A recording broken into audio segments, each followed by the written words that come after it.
അസ്സലാമു അലൈക്കും വറഹ്മത്തുള്ളാ.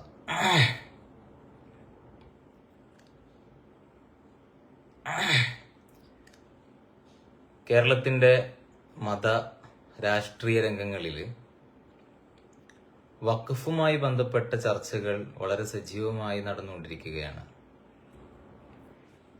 അതുമായി ബന്ധപ്പെട്ട സംഭവ വികാസങ്ങൾ, എന്താണ് ചർച്ചയുടെ കാരണം എന്നൊക്കെ നമുക്കറിയാം. ഞാൻ അതേക്കുറിച്ചൊന്നും വിശദമായി സംസാരിക്കുന്നില്ല. പക്ഷെ കഴിഞ്ഞ ദിവസം വഖഫ് വിഷയത്തിൽ UDF സ്വീകരിച്ച ഇരട്ടത്താപ്പ് നയം, ഇപ്പൊ നമുക്കറിയാം, ഇലക്ഷന്റെ മുമ്പ് തന്നെ നിലവിലുള്ള മുഖ്യമന്ത്രി ശ്രീ VD സതീശൻ മുനമ്പം വിഷയത്തിൽ മുനമ്പം വഖഫ് ഭൂമിയല്ല എന്ന് തീർപ്പ് കൽപ്പിച്ചുകൊണ്ട് പ്രഖ്യാപനം നടത്തിയ ആളാണ്. അതിനുശേഷം UDF അധികാരത്തിൽ വന്ന ശേഷം വഖഫ് ബോർഡിനെതിരായി BJPയുടെ സംസ്ഥാന ഉപാധ്യക്ഷൻ ഷോൺ ജോർജും ഒരു തീവ്ര ക്രിസ്ത്യൻ കൗൺസിലും ചില പ്രഖ്യാപിത വഖഫ് വിരുദ്ധരുമൊക്കെ നൽകിയ ഹർജികളിൽ അനുകൂലിച്ചുകൊണ്ട് ഗവൺമെന്റ് വഖഫ് ബോർഡിനെതിരായ നയം പറഞ്ഞതും അതിലൂടെ ഹൈക്കോടതിയിൽ നിന്ന് വഖഫ് ബോർഡിനെതിരായിട്ടുള്ള വിധിയുണ്ടായതും വഖഫ് ബോർഡ് സുപ്രീം കോടതിയെ സമീപിച്ച് അത് സ്റ്റേ ചെയ്തതുമൊക്കെ നമുക്കറിയാം. അതിനെ തുടർന്ന് കഴിഞ്ഞ ദിവസങ്ങളിൽ ചില ഇടതുപക്ഷ രാഷ്ട്രീയ നേതൃത്വം, നമ്മൾ ഇത്തരം കാര്യങ്ങൾ പറയുമ്പോൾ ഏതെങ്കിലും രാഷ്ട്രീയ പാർട്ടികളുടെ ലേബൽ ഒട്ടിച്ചുകൊണ്ടോ അല്ലെങ്കിൽ നമ്മളെ സഖാവാക്കിയോ കമ്മ്യൂണിസ്റ്റാക്കിയോ മുദ്ര കുത്തുന്നതിൽ അർത്ഥമില്ല. നമ്മൾ ആത്യന്തികമായി സുന്നി വിശ്വാസികളാണ്, മതപ്രബോധകരാണ്, വിശുദ്ധ ഇസ്ലാമിന്റെ പ്രചാരണത്തിന് വേണ്ടി നമ്മളാൽ കഴിയുന്ന സേവനങ്ങൾ ചെയ്യുന്ന ആളുകളാണ്. അപ്പൊ നമ്മൾ സുന്നത്ത് ജമാഅത്തിന്റെ നന്മയും ഖൈറുമൊക്കെ ഉദ്ദേശിച്ച് നിലപാട് പറയുമ്പോൾ അതിന് രാഷ്ട്രീയ പാർട്ടികളുടെ ലേബൽ ഒട്ടിക്കുന്നതിൽ അർത്ഥമില്ല. ഇപ്പൊ VD സതീശൻ പറയാണ്, ഞാനൊരു വളരെ കാഷ്വലായിട്ട് ചില വിഷയങ്ങൾ നമ്മളെപ്പോഴും വായിക്കുകയും ഇടപെടുകയൊക്കെ ചെയ്യുന്ന ആളുകളോട് സംസാരിക്കാം എന്ന് കരുതിയതാണ്. ഇപ്പൊ VD സതീശൻ പറയാണ്, മുനമ്പം വഖഫ് ഭൂമിയല്ല. അപ്പൊ നമ്മൾ VD സതീശൻ എതിർത്താൽ പിന്നെ നമ്മൾ എന്തായി? നമ്മൾ CPM ആയി. അപ്പൊ നമ്മൾ ഈ ചാപ്പ് ഒഴിവാക്കാൻ എന്താ വേണ്ടത്? ഓക്കെ, സതീശൻ സർ പറയുന്നത് പോലെ മുനമ്പം വഖഫ് ഭൂമിയല്ല എന്ന് നമ്മളും കൂടി അതിന് അനുകൂലിക്കുകയാണോ? വസ്തുതാപരമായ നിലപാടുകൾ കൈക്കൊള്ളുന്നതിന്റെ പേരിൽ ഏതെങ്കിലും രാഷ്ട്രീയ മുദ്രകുത്തി അരികുവൽക്കരിക്കുന്നതിൽ അർത്ഥമില്ല. നമ്മൾ യഥാർത്ഥ വിശ്വാസികളാണെങ്കിൽ വിഷയങ്ങളുടെ നീതിയും സത്യവും ഒക്കെ പരിശോധിക്കുകയും നീതിയുടെ പക്ഷത്ത് നിൽക്കുകയുമാണ് വേണ്ടത്.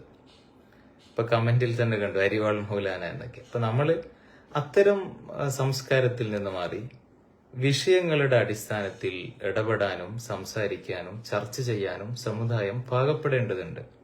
ഇപ്പൊ വളരെ ഖേദകരമായ ഒരു കാര്യം, കേരളത്തിലെ വലിയൊരു ശതമാനം മുസ്ലിമീങ്ങൾ പ്രവർത്തിക്കുന്ന ഒരു പാർട്ടിയാണ് മുസ്ലിം ലീഗ്. അതിന്റെ തലപ്പത്തിരിക്കുന്നത് വിവിധ മഹല്ലുകളിൽ ഖാലിസ്ഥാനമൊക്കെയുള്ള ചില മതസംഘടനകളുടെ തലപ്പത്ത് പ്രവർത്തിക്കുന്ന ആളുകളാണ്. സ്വാഭാവികമായിട്ടും മുസ്ലിം ലീഗിന്റെ പ്രചരണങ്ങളിൽ പോലും മതവുമായി ബന്ധപ്പെട്ട ചില ഘടകങ്ങളുമൊക്കെ ഉപയോഗിക്കാറുമുണ്ട്. പക്ഷെ പലപ്പോഴും മുസ്ലിം ലീഗിന്റെ പ്രവർത്തകർ പോലും ഉപയോഗിക്കുന്ന ഭാഷ കേരളത്തിലെ ഇതര ജനങ്ങൾക്കിടയിൽ, പൊതുസമൂഹത്തിനിടയിൽ മുസ്ലിമീങ്ങളെ തന്നെ തെറ്റിദ്ധരിപ്പിക്കുന്ന രൂപത്തിലുള്ള, മുസ്ലിമീങ്ങളെ കുറിച്ചുള്ള അവരുടെ ഭാവനയെ തന്നെ വികൃതമാക്കുന്ന രൂപത്തിലുള്ള അങ്ങേയറ്റം മ്ലേച്ഛമായ പ്രയോഗങ്ങളും വാചകങ്ങളും ഒക്കെയാണ് മുസ്ലിം ലീഗ് പ്രവർത്തകരിൽ നിന്ന് നമ്മൾ പലപ്പോഴും കണ്ടുവരാറുള്ളത്. ഇപ്പൊ നിങ്ങള് കേരളത്തിലെ ഏതെങ്കിലും മതസംഘടനാ നേതാക്കന്മാരെ വിമർശിച്ചു നോക്കൂ. അത് ഏത് വിഭാഗവുമാവട്ടെ, കേരളത്തിൽ മുസ്ലിം ലീഗ് അല്ലാത്ത വേറെയും സാമുദായിക സംഘടനകളുണ്ടല്ലോ. ചില ഒറ്റപ്പെട്ട ആളുകൾ മാറ്റി നിർത്തിയാൽ വിമർശനങ്ങളും ആക്ഷേപങ്ങളും ഒക്കെ ഉണ്ടാകും. പക്ഷെ അതിൽ നിന്നൊക്കെ വ്യതിരിക്തമായി ഒരു തരത്തിലും ഒരു മുസ്ലിം കമ്മ്യൂണിറ്റിയുടെ പ്ലാറ്റ്ഫോമുകളിൽ നിന്ന് ഉണ്ടാകാൻ പാടില്ലാത്ത തരത്തിലുള്ള ഒരു സംസ്കാരം നമുക്ക് മുസ്ലിം ലീഗ് പ്രവർത്തകരിൽ കാണാം. അത് തിരുത്തപ്പെടേണ്ടതാണ്. ഞാൻ ആമുഖമായി അത് സൂചിപ്പിക്കുകയാണ്. വഖഫിന്റെ വിഷയത്തിൽ മുസ്ലിം ലീഗ് സ്വീകരിച്ച സമീപനം അങ്ങേയറ്റം കപടമാണ്, സമുദായത്തെ വഞ്ചിക്കുന്നതാണ്. നിങ്ങൾ ആലോചിച്ചു നോക്കൂ, കഴിഞ്ഞ ഇടതുപക്ഷ സർക്കാരിന്റെ കാലത്ത് വഖഫ് ബോർഡിലെ ജീവനക്കാരെ PSC വഴി നിയമിക്കാനുള്ള ആലോചന നടന്നപ്പോൾ കേരളത്തിൽ എത്ര വലിയ സമരങ്ങളും പ്രക്ഷോഭങ്ങളുമാണ് നടന്നത്. കോഴിക്കോട് കടപ്പുറത്ത് വെച്ച് നടന്ന വഖഫ് സമ്മേളനം നിങ്ങൾ ഓർക്കുന്നുണ്ടാകും. ആ പ്രതിഷേധങ്ങളുടെ പിന്നിലുള്ള താല്പര്യം ചില രാഷ്ട്രീയമായ പകപോക്കലുകൾ മാത്രമാണ്, രാഷ്ട്രീയ താല്പര്യങ്ങൾ മാത്രമാണ് എന്ന് മനസ്സിലാക്കിയപ്പോ EK വിഭാഗം സമസ്തയുടെ അഭിവന്ദ്യനായ പ്രസിഡന്റ് സയ്യിദ് ജിഫ്രി തങ്ങൾ അവർ അത്തരം പ്രതിഷേധങ്ങൾക്ക് പള്ളി മിഹ്റാബുകൾ ഉപയോഗിക്കരുത് എന്ന് ആഹ്വാനം ചെയ്തപ്പോ അതിന്റെ പേരിൽ മുസ്ലിം ലീഗിന്റെ സംസ്ഥാന സെക്രട്ടറി ഉൾപ്പെടെയുള്ള ഉത്തരവാദപ്പെട്ട നേതാക്കളും പ്രവർത്തകരും തെരുവുകളിലും സോഷ്യൽ മീഡിയകളിലും ഒരുപോലെ ആദരണീയരായ ജിഫ്രി തങ്ങളുടെ പച്ച ഇറച്ചി കടിച്ചു തിന്നുന്ന കാഴ്ചകൾ അന്ന് നമ്മൾ കേരളം കണ്ടിരുന്നു. അത്ര വലിയ വിഷയമാക്കി ഈ പ്രതിഷേധത്തിനോട്, മിഹ്റാബുകൾ ഉപയോഗിക്കുന്നതിനോട് വിയോജിപ്പ് രേഖപ്പെടുത്തിയതിന്റെ പേരിൽ ജിഫ്രി തങ്ങൾ പോലും ക്രൂരമായി ആക്രമിക്കപ്പെട്ടൊരു വിഷയമായിരുന്നു അന്ന് വഖഫ് വിഷയം. വഖഫിന്റെ ജീവനക്കാരുടെ നിയമനം PSCക്ക് വിടുന്ന വിഷയത്തിലാണ് അത്രയും രൂക്ഷമായ പ്രക്ഷോഭങ്ങൾ അന്ന് ലീഗ് നടത്തിയത്. അന്ന് പേരാമ്പ്രയിലെ മുസ്ലിം ലീഗുകാരുടെ പ്രിയപ്പെട്ട കൗമിന്റെ കുട്ടി അവരന്ന് നടത്തിയ ഒരു പ്രസ്താവന, ഇത് പിണറായി വിജയന്റെ വഖഫല്ല, അള്ളാഹുവിന്റെ വഖഫാണ് എന്നായിരുന്നു. അത്രമേൽ വൈകാരികമായ തലത്തിൽ കേരളത്തിലെ മുസ്ലിം സമുദായത്തെ ഇളക്കിമറിക്കാനും മുസ്ലിംകൾക്കിടയിൽ കേരളത്തിലെ ഇടതുപക്ഷം ഒരു മുസ്ലിം വിരുദ്ധമാണ് എന്ന പ്രതീതി സൃഷ്ടിക്കാനും PSC നിയമനത്തെ അവരുപയോഗിച്ചു. നിങ്ങൾ ആലോചിച്ച് നോക്കൂ, ഉപയോഗിച്ച വാക്ക് തന്നെ ഇത് അള്ളാഹുവിന്റെ വഖഫാണ്, പിണറായി വിജയന്റെ വഖഫല്ല എന്നാണ്. കേരളത്തിലെ ഇടതുപക്ഷം, അന്നത്തെ ഭരണകൂടം മുസ്ലിങ്ങളുടെ വഖഫ് ഭൂമികൾ അട്ടിമറിക്കാൻ, നഷ്ടപ്പെടുത്താൻ, തകർക്കാനുള്ള ഗൂഢപദ്ധതിയുടെ ഭാഗമായാണ് PSC നിയമനത്തിന് ശ്രമിക്കുന്നത് എന്നും പിണറായി വിജയൻ സംഘപരിവാറിന്റെ ഏജന്റാണ് എന്നും ആ വിഷയത്തെ മുൻനിർത്തിക്കൊണ്ട് മുസ്ലിം ലീഗിന്റെ നേതാക്കൾ അന്ന് പ്രസംഗിച്ചു, പ്രവർത്തകർ അത് പ്രചരിപ്പിച്ചു. അത് ജീവനക്കാരുടെ വിഷയമാണ്, അവർക്ക് പ്രത്യേകിച്ച് റോളൊന്നുമില്ല. വഖഫ് ബോർഡ് എന്നൊരു സ്റ്റാറ്റ്യൂട്ടറി ബോർഡിലെ കേവലം ജീവനക്കാരുടെ കാര്യമാണ് PSCക്ക് വിടുക എന്നുള്ളത്. ജീവനക്കാര് ഏത് മതക്കാരായാലും അതിനെ ബാധിക്കുന്ന കാര്യമാണോ? പിന്നെ ആനുപാതികമായി മുസ്ലിങ്ങൾക്ക് കിട്ടുന്ന അവസരങ്ങളും കാര്യങ്ങളും ഇവിടെ പൊതുവെ മുസ്ലിം കമ്മ്യൂണിറ്റിയിൽപ്പെട്ട ആളുകൾ സർക്കാർ ജോലികളിലും മറ്റും കുറവാണ്, അത് പരിഹരിക്കപ്പെടേണ്ടതുണ്ട്, ആനുപാതികമായ പ്രാതിനിധ്യം കിട്ടേണ്ടതുണ്ട് എന്ന നിലക്ക് നമുക്ക് പരിഗണിക്കുമ്പോൾ, അതല്ലാതെ ഇപ്പൊ ഒരു മുസ്ലിം മാനേജ്മെന്റ് നടത്തുന്ന വിദ്യാഭ്യാസ സ്ഥാപനത്തിൽ മുസ്ലിങ്ങളല്ലാത്ത ജീവനക്കാർ വന്നു എന്നതുകൊണ്ട് അതിന്റെ സ്വഭാവം മാറുമോ? അപ്പോൾ പ്രത്യേകിച്ച് വഖഫ് ബോർഡ് എന്ന സ്റ്റാറ്റ്യൂട്ടറി ബോർഡിലെ അത്തരത്തിലുള്ള അധികാരങ്ങളും പദവികളും ഒന്നും ഈ ജീവനക്കാർക്കില്ല. അവര് കേവലം ഓഫീസിലെ തൊഴിലാളികളാണ്. ഇനി ആ PSCക്ക് വിടുന്നത് പോലും അത് എല്ലാവരെയും എടുക്കുന്നതാണോ, അല്ലെങ്കിൽ മുസ്ലിങ്ങൾക്ക് മാത്രമായി ഒരു പരിമിതപ്പെടുത്താൻ പറ്റുന്ന സാഹചര്യം ഉണ്ടോ, അതൊക്കെ അവർ ആലോചിച്ചു കൊണ്ടിരിക്കുന്നേ ഉള്ളൂ. ആ സമയത്ത് പോലും ഇത്രയും രൂക്ഷമായ പ്രക്ഷോഭങ്ങളും പ്രതിഷേധങ്ങളും ഉണ്ടായിട്ടുണ്ട്. എന്നാൽ വഖഫ് ബോർഡിന്റെ സ്റ്റാറ്റ്യൂട്ടറി ബോർഡിൽ തന്നെ 2 അമുസ്ലിമീങ്ങളെ വേണം എന്ന നിബന്ധനയാണ് കേന്ദ്ര സർക്കാർ വഖഫ് ഭേദഗതിയിലൂടെ കൊണ്ടുവന്നത്. കഴിഞ്ഞ കാലത്തെ കേരളത്തിന്റെ ഇടതുപക്ഷ ഭരണകൂടം അതിനെ അനുവദിക്കാൻ തയ്യാറായിരുന്നില്ല. ആ 2 തസ്തികകൾ ഒഴിച്ചിട്ടുകൊണ്ടാണ് അവർ വഖഫ് ബോർഡ് രൂപീകരിച്ചിരുന്നത്. അതിനെതിരായി ശക്തമായ മുസ്ലിം വിരുദ്ധ നിലപാടുകളുള്ള BJPയുടെ സംസ്ഥാന ഉപാധ്യക്ഷൻ ഉൾപ്പെടെ കൊടുത്ത പരാതിയോട് കക്ഷി ചേർന്നുകൊണ്ട്, അതിനനുകൂലിച്ചുകൊണ്ട് കേരളത്തിന്റെ ഭരണകൂടം UDF ഗവൺമെന്റ് വഞ്ചനാപരമായ നിലപാട് സ്വീകരിച്ചു എന്നത് അവിടെ ഇരിക്കട്ടെ. പക്ഷെ അതിനുശേഷം ആദരണീയരായ മുസ്ലിം ലീഗിന്റെ സംസ്ഥാന പ്രസിഡന്റ് പാണക്കാട് സയ്യിദ് സ്വാദിഖ് അലി ശിഹാബ് തങ്ങൾ നടത്തിയ പ്രസ്താവന ഞാൻ ആലോചിക്കുകയാണ്, എന്തുകൊണ്ടാണ് കേരളത്തിലെ സാമുദായിക നേതൃത്വം ഗൗരവതരമായി അതിനെ പരിഗണിക്കുകയും അതിനോട് പ്രതിഷേധിക്കുകയും ചെയ്യാത്തത്? അദ്ദേഹം പറഞ്ഞതെന്താ? കേന്ദ്ര സർക്കാർ ഒരു നിയമം കൊണ്ടുവന്നാൽ അതിനനുസരിക്കുക എന്നുള്ളതാണ്. അങ്ങനെയാണെങ്കിൽ നാളെ ഇവിടെ CAA പാസാക്കിയാൽ അതിനനുസരിച്ച് ഇന്ത്യൻ പൗരന്മാരായ CAAയുടെ പരിധിയിൽ രാജ്യം ഭരണകൂടം ഉൾക്കൊള്ളാത്ത പൗരന്മാരെ നാടുകടത്താൻ മുന്നിൽ നിൽക്കും എന്നാണോ സാദിഖ് അലി തങ്ങളുടെ നിലപാട്? ജനാധിപത്യ വിരുദ്ധമായ, ഭരണഘടനാ വിരുദ്ധമായ അട്ടിമറികൾ ഏതെങ്കിലും ഫാസിസ്റ്റ് ഭരണകൂടങ്ങൾ കൊണ്ടുവന്നാൽ അക്ഷരം മിണ്ടാതെ അതിനെ ശിരസാവഹിച്ച് നടപ്പിലാക്കുമെന്നാണോ ആദരണീയരായ സാദിഖ് അലി ശിഹാബ് തങ്ങൾ പറഞ്ഞു വരുന്നത്? എത്ര വലിയ വങ്കത്വമാണ്! എന്നിട്ട് ഞാൻ അത്ഭുതപ്പെടുകയാണ്. എന്നിട്ട് ഇവിടുത്തെ സാമുദായിക നേതൃത്വങ്ങൾ രോഷം കൊള്ളുകയാണ്. എവിടെയോ ഒരു നൂറെ ഹബീബ് തങ്ങൾ കൊടിമരം നാട്ടിയിട്ട് ആത്മീയ ചൂഷണം നടത്തുന്നു. എന്താത്മീയ ചൂഷണം? എവിടെയോ ഒരു നൂറെ ഹബീബ് തങ്ങൾ ഒരു കൊടിമരവും നാട്ടി ചികിത്സയും ഇരുന്ന് അദ്ദേഹത്തിന്റെ വിവരമില്ലായ്മയും അദ്ദേഹത്തിന്റെ അപക്വതയും എന്തോ ആവട്ടെ, അദ്ദേഹം ചെയ്യുന്നത് മതപരമായി ബന്ധമില്ലാത്തതായിരിക്കാം, അല്ലെങ്കിൽ നമുക്ക് ഒരു തരത്തിലും നീതീകരിക്കാനാവാത്ത കാര്യങ്ങളായിരിക്കാം, അതൊക്കെ ശരിയാണ്. പക്ഷേ അദ്ദേഹത്തിന്റെ കാട്ടിക്കൂട്ടലുകളൊക്കെ ഉൾക്കൊണ്ട് അദ്ദേഹത്തിന്റെ അടുത്ത് പോയി പണവും പൊന്നും കൊടുക്കുന്ന ആളുകൾ അത്തരത്തിലുള്ള നേതൃത്വത്തെ അർഹിക്കുന്ന ആളുകളാണ്. അല്ലാതെ നിങ്ങൾ പോകുമോ അത്തരത്തിലുള്ള ആളുകളുടെ അടുത്തേക്ക്? അതിവിടെ സമുദായത്തെ ബാധിക്കുന്ന പ്രശ്നമാണോ? നൂറെ ഹബീബ് തങ്ങൾ എവിടെയെങ്കിലും ഒരു കൊടിമരം നാട്ടിയത് കൊണ്ട് കേരളത്തിലെ മുസ്ലിം സമൂഹത്തെ പൊതുവായി ബാധിക്കുന്ന ഒരു പ്രശ്നമല്ല.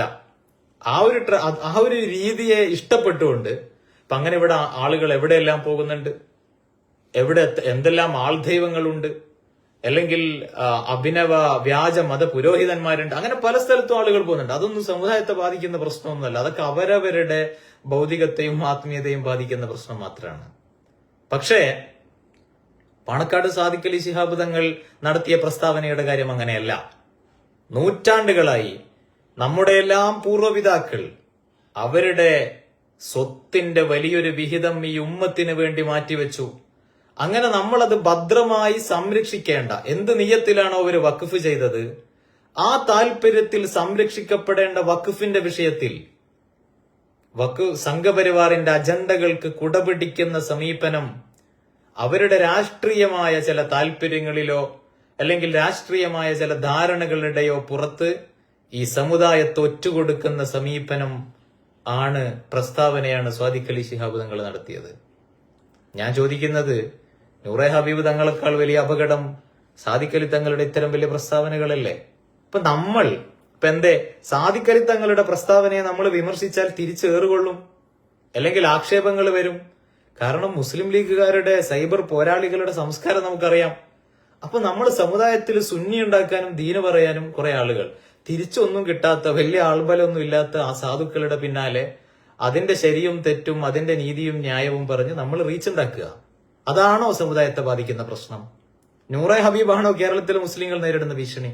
ആലോചിച്ചു നോക്കൂ. ഈ നൂറെ ഹബീബ് തങ്ങളെക്കാൾ ആത്മീയ മജ്ലിസുകൾക്ക് നേതൃത്വം നൽകാൻ അല്ലെങ്കിൽ ആത്മീയ നേതാവായി വാഴാൻ നമ്മളിവിടെ ആഘോഷിക്കുന്ന തങ്ങന്മാർക്ക് എന്ത് യോഗ്യതയുള്ളത്? നൂറെ ഹബീബ് ഇവര് തങ്ങളാണെങ്കിൽ നൂറെ ഹബീബ് തങ്ങളും തങ്ങളാണ്. നൂറെ ഹബീബ് തങ്ങളും ആലിമല്ല, നമ്മൾ ഈ കൊട്ടിഘോഷിക്കുന്ന തങ്ങന്മാരും ആലിമല്ല. എനിക്ക് മനസ്സിലാകാത്തത്, നിങ്ങൾ എന്താണ് ഇതിന്റെ ഒക്കെ ഒരു മാനദണ്ഡം?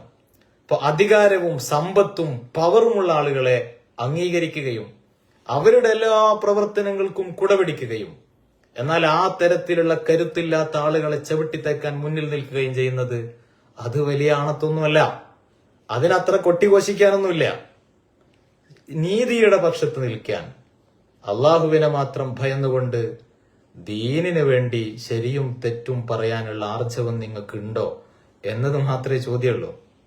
അപ്പോ നിലവിൽ കേരളത്തിൽ ഏറ്റവും വലിയ, ഇപ്പൊ ചില ആളുകൾ പറയും, പ്രത്യേകിച്ച് ഇവിടെയുള്ള നവീനവാദികൾ, ജമാഅത്തെ ഇസ്ലാമി, മുജാഹിദ് പോലെയുള്ള പ്രസ്ഥാനങ്ങൾ, ആത്മീയ ചൂഷണം നടത്തുന്നത് നിങ്ങൾ സുന്നികളുടെ നേതാവ് കാന്തപുരം AP അബൂബക്കർ മുസ്ലിയാരാണ് എന്ന്.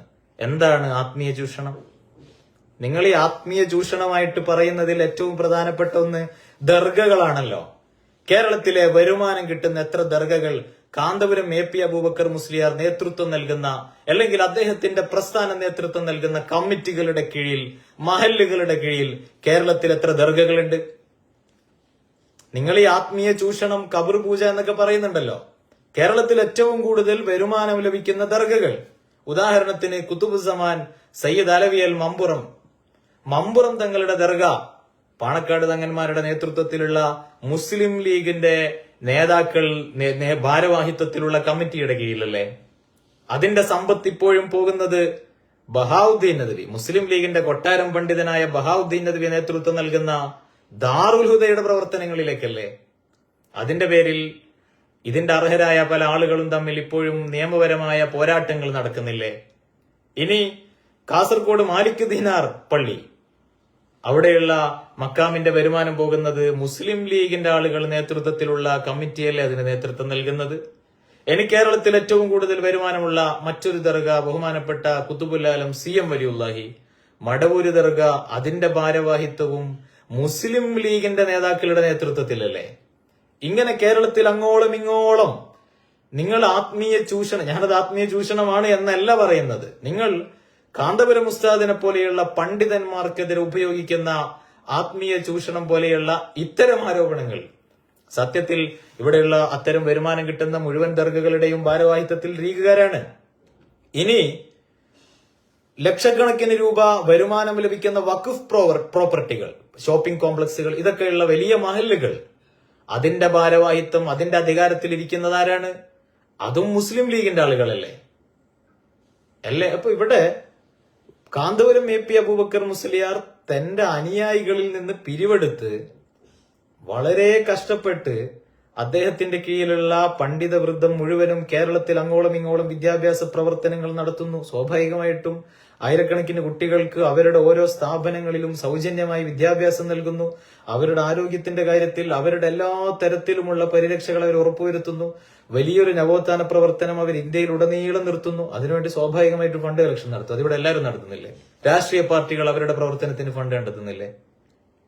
മുസ്ലിം ലീഗ് പിരിവെടുക്കുന്നില്ലേ?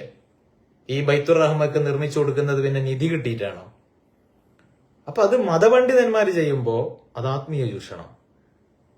എനിക്ക് അധികാരമില്ലാത്ത ഏതെങ്കിലും, ഇവിടെ ഇതൊന്നുമല്ല നമ്മൾ ചർച്ച ചെയ്യേണ്ടത്. സമുദായത്തെ ഗൗരവതരമായി ബാധിക്കുന്ന കാര്യം.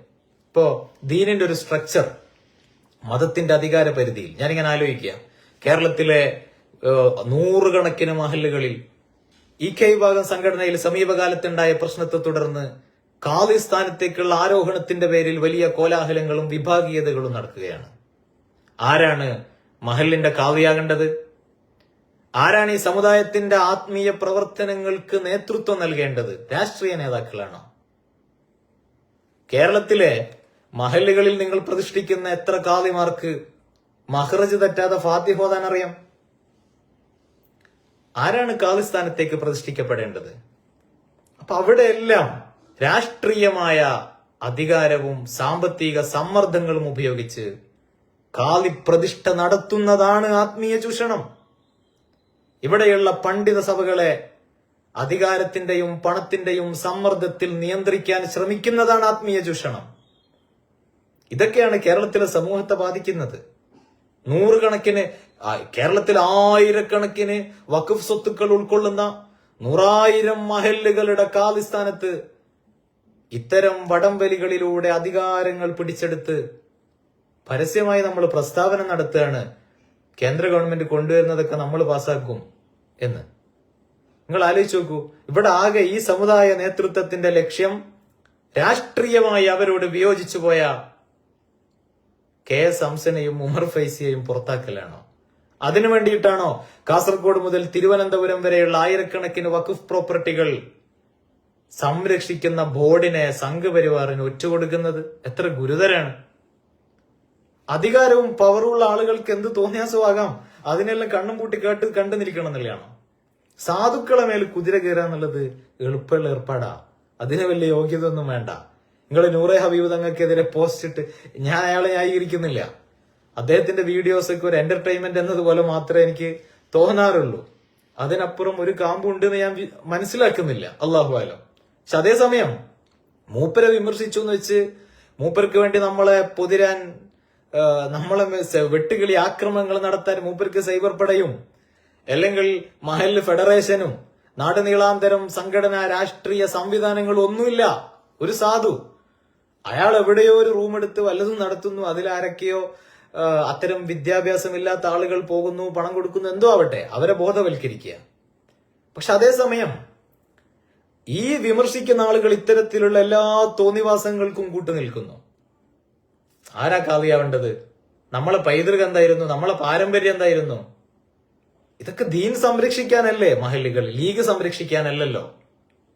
അപ്പൊ ഇതിലൊന്നും നമുക്ക് അഭിപ്രായം പറയാൻ വയ്യ. എന്ത് ഈ ഞാൻ ചോദിക്കുമ്പോൾ നിങ്ങൾക്ക് ചിലപ്പോൾ കുറച്ച് ഗൗരവതരമായി തോന്നും. കുറച്ചുകൂടി വസ്തുനിഷ്ഠമായി നമ്മൾ ചിന്തിക്കുക. നൂറെ ഹബീബ് തങ്ങളെക്കാൾ എന്ത് യോഗ്യതയാണ് ആദരണീയരായ മുസ്ലിം ലീഗിന്റെ പ്രസിഡന്റിനുള്ളത്? ഞാൻ അദ്ദേഹത്തെ അനാദരിക്കുകയല്ല, ഞാൻ രണ്ടുപേരെയും ഒരുപോലെ ബഹുമാനിക്കുന്നു. എന്നെ സംബന്ധിച്ചിടത്തോളം എന്തെല്ലാം ഇപ്പൊ ആലിമല്ല, അല്ലെങ്കിൽ അവർക്ക് സാമൂഹികമായൊരു പക്വതയില്ല എന്ന് വെച്ചോ, അല്ലെങ്കിൽ വേറെന്തെങ്കിലും പ്രശ്നങ്ങൾ ഉണ്ടെന്ന് വെച്ചോ, എന്തോ ആയിക്കോട്ടെ, എന്തു തന്നെയാണെങ്കിലും അഹ്ലു ബൈത്താണെങ്കിൽ, അത് നൂറെ ഹബീബാണെങ്കിലും 200 ഹബീബാണെങ്കിലും, ഇനി അത് പാണക്കാട്ട് ഹബായിബുമാരാണെങ്കിലും, അവിടെ ഞാൻ ഹബായിബ് ഉദ്ദേശിച്ചത് തങ്ങന്മാർക്ക് പറയുന്നതാണ്, നമ്മൾ സയ്യിദ് എന്ന് പറയുന്ന പോലെ പറയുന്നതാണ് ഹബീബ്. അങ്ങനെ ഏത് തങ്ങളാണെങ്കിലും, അത് പാണക്കാടാണെങ്കിലും ഇനി വേറെ എവിടെ ഉള്ളതാണെങ്കിലും, എല്ലാ തങ്ങന്മാരെയും നമ്മൾ ബഹുമാനിക്കുന്നു, ആദരിക്കുന്നു. പക്ഷേ ലീഗിന്റെ പ്രസിഡന്റ് ആണെങ്കിൽ നമ്മൾ ബഹുമാനിക്കും, അതല്ലെങ്കിൽ നമ്മൾ എന്ത് ചീത്തയും പറയും, അതൊന്നുമല്ല.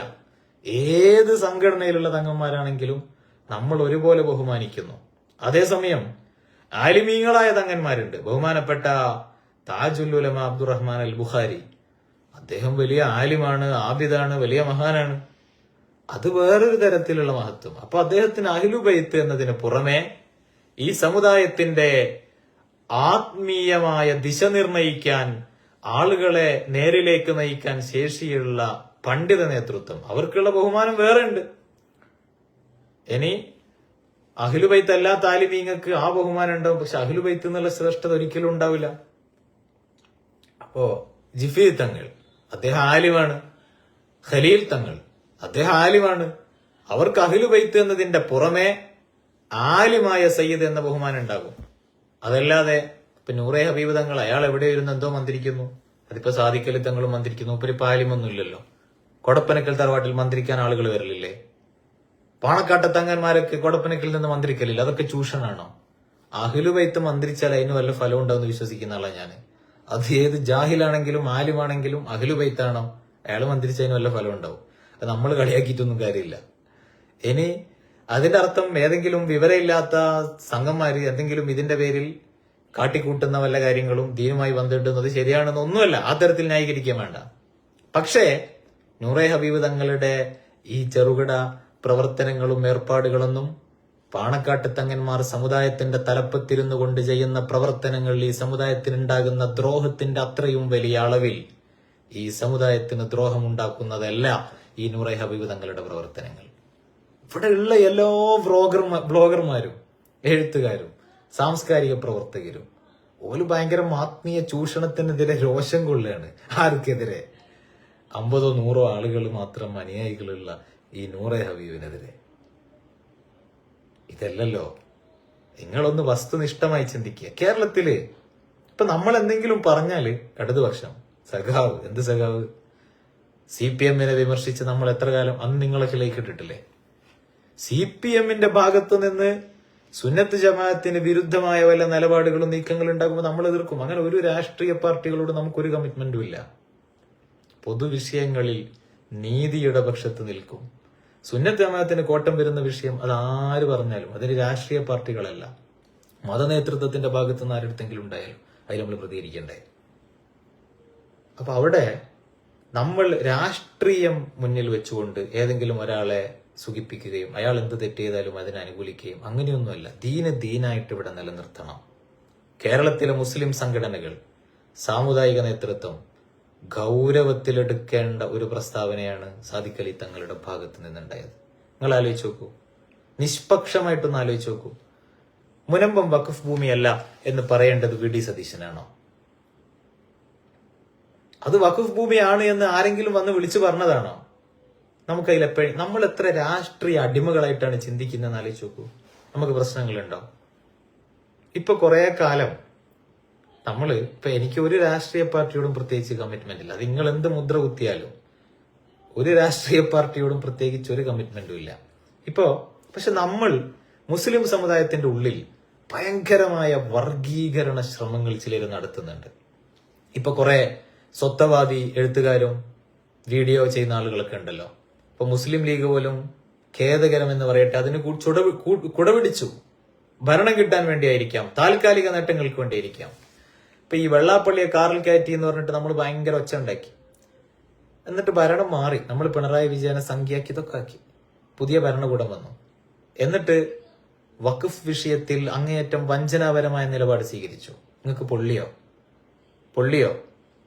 ഇനിയോ സാജൻ സക്രിയ വന്ന് 3 വട്ടം വിളിച്ചു, ഞാൻ എടുക്കാത്തതിൽ സങ്കടം പറഞ്ഞു എന്ന് പറഞ്ഞ് സാജൻ സക്രിയെ അപ്പോയിന്റ്മെന്റ് പോലും എടുക്കാതെ വന്ന സാജൻ സക്രിയെ സ്വീകരിക്കുകയും പരിഗണിക്കുകയും ചെയ്തു.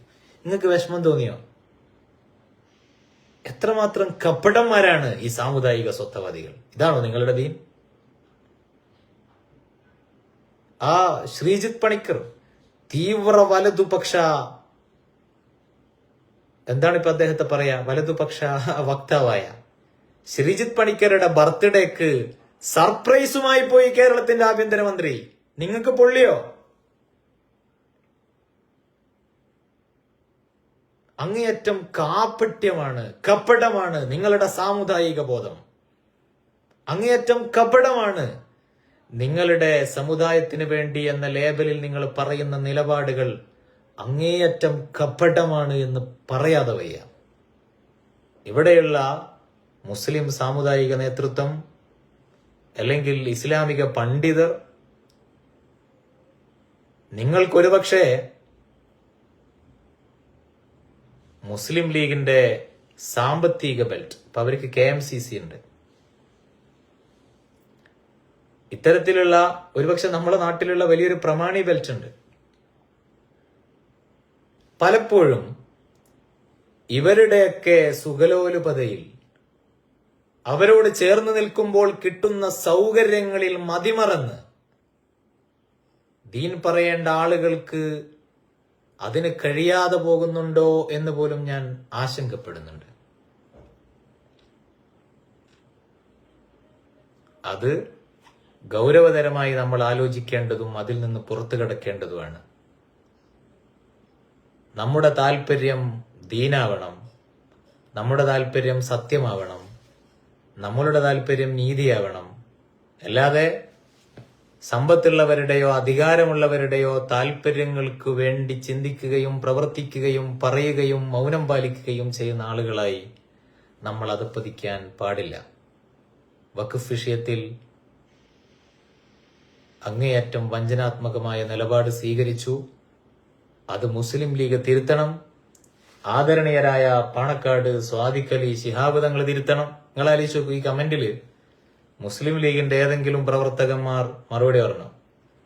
ഞാൻ പലപ്പോഴും ആലോചിക്കുകയാണ്, എന്തുകൊണ്ടാണ് നമ്മുടെ സമുദായത്തിലെ വലിയൊരു കൂട്ടം യുവാക്കൾ പ്രവർത്തിക്കുന്ന ഒരു പ്രസ്ഥാനത്തിന്റെ അനുയായികൾ ഒരു സംവാദങ്ങളിലും ഗൗരവതരമായി സംസാരിക്കാനും ഇടപെടാനും ശേഷിയില്ലാതെ എല്ലാവരുടെയും കിടന്നിങ്ങനെ തെറി വിളിക്കുക.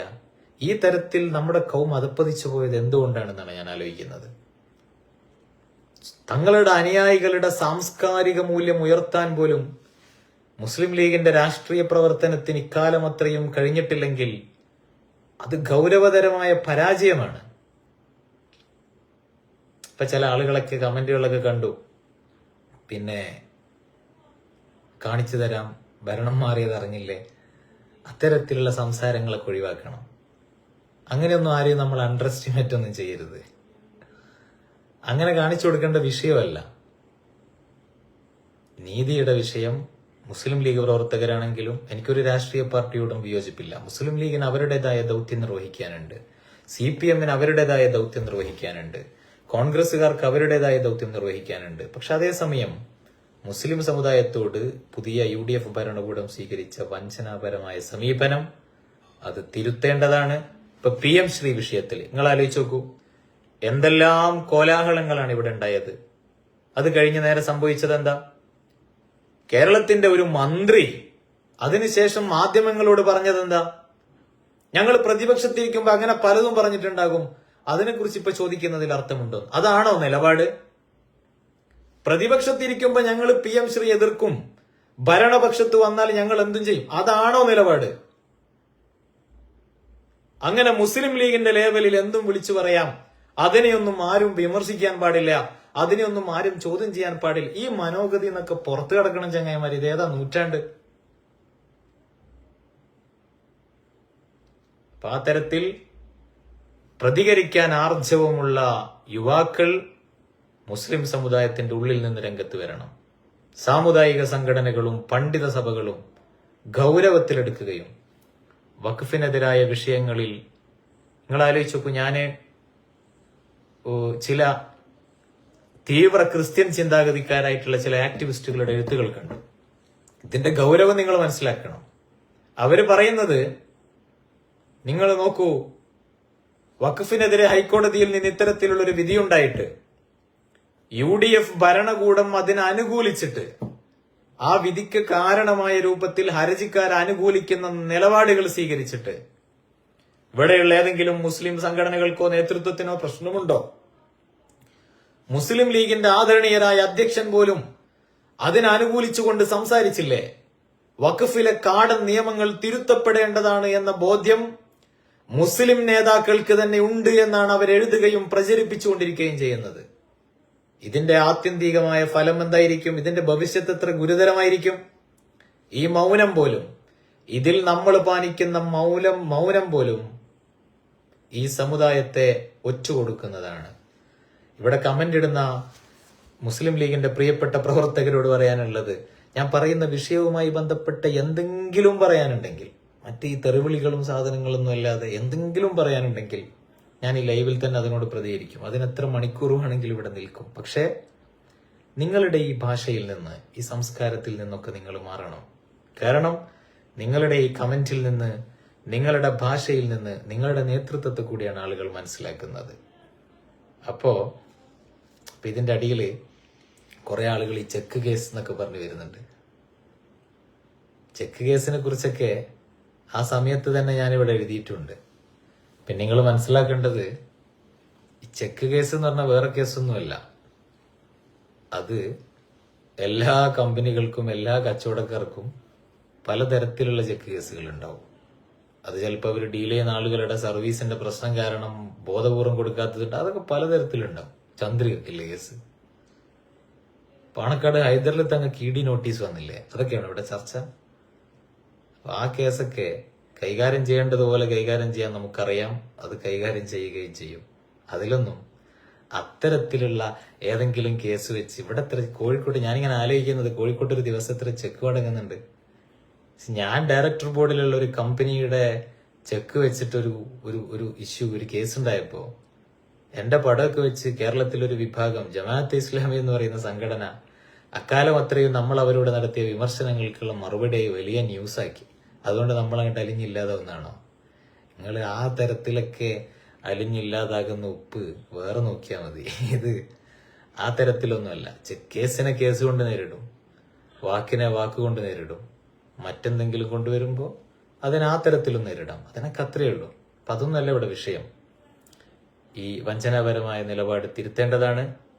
മുസ്ലിം ലീഗിന്റെ പ്രവർത്തകർ പൊതു ഇടങ്ങളിൽ മാന്യമായി സഭ്യമായി പെരുമാറാൻ ശീലിക്കേണ്ടതാണ്. അല്ലെങ്കിൽ അത് നിങ്ങൾക്ക് ബുദ്ധിമുട്ടാകും എന്ന് വിനയത്തോട് ഓർമ്മിപ്പിക്കുകയാണ്. ഓക്കെ, അസ്സലാമു അലൈക്കും.